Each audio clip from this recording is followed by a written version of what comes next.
Truly, thoughts are things, and powerful things at that, when they are mixed with definiteness of purpose, persistence, and a burning desire for their translation into riches or other material objects. He stood there before me, looking like an ordinary tramp, but there was something in the expression of his face which conveyed the impression that he was determined to get what he had come after. What a different story men would have to tell if only they would adopt a definite purpose and stand by that purpose until it had time to become an all-consuming obsession. That is one of the tricks of opportunity. It has a sly habit of slipping in by the back door, and often it comes disguised in the form of misfortune or temporary defeat. Perhaps this is why so many fail to recognize opportunity. One of the most common causes of failure is the habit of quitting when one is overtaken by temporary defeat. Every person is guilty of this mistake at one time or another.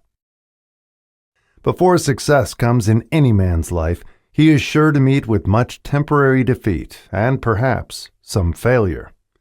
When defeat overtakes a man, the easiest and most logical thing to do is to quit. That is exactly what the majority of men do. Failure is a trickster with a keen sense of irony and cunning.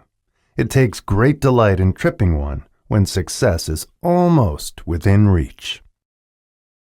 Life is strange and often imponderable. Both the successes and the failures have their roots in simple experiences.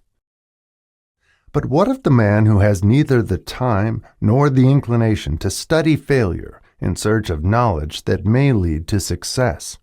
Where and how is he to learn the art of converting defeat into stepping stones to opportunity?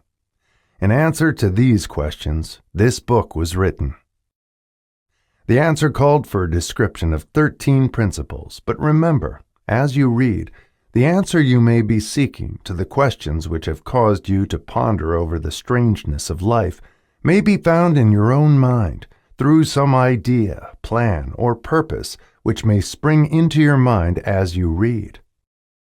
One sound idea is all that one needs to achieve success.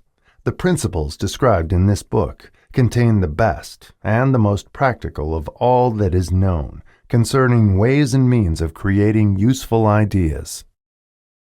When riches begin to come, they come so quickly, in such great abundance, that one wonders where they have been hiding during all those lean years.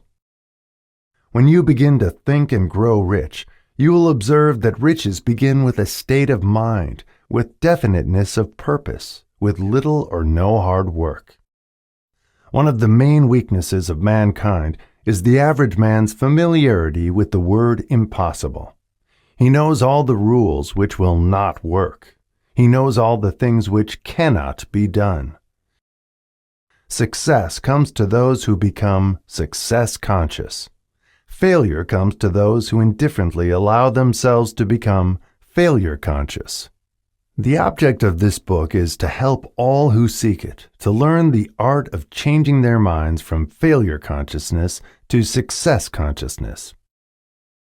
Another weakness found in altogether too many people is the habit of measuring everything and everyone by their own impressions and beliefs. Some who will read this will believe that no one can think and grow rich. They cannot think in terms of riches because their thought habits have been steeped in poverty, want, misery, failure, and defeat. We are the masters of our fate, the captains of our souls, because we have the power to control our thoughts. He should have told us, too, that our brains become magnetized with the dominating thoughts which we hold in our minds, and, by means with which no man is familiar, these magnets attract to us the forces, the people, the circumstances of life which harmonize with the nature of our dominating thoughts.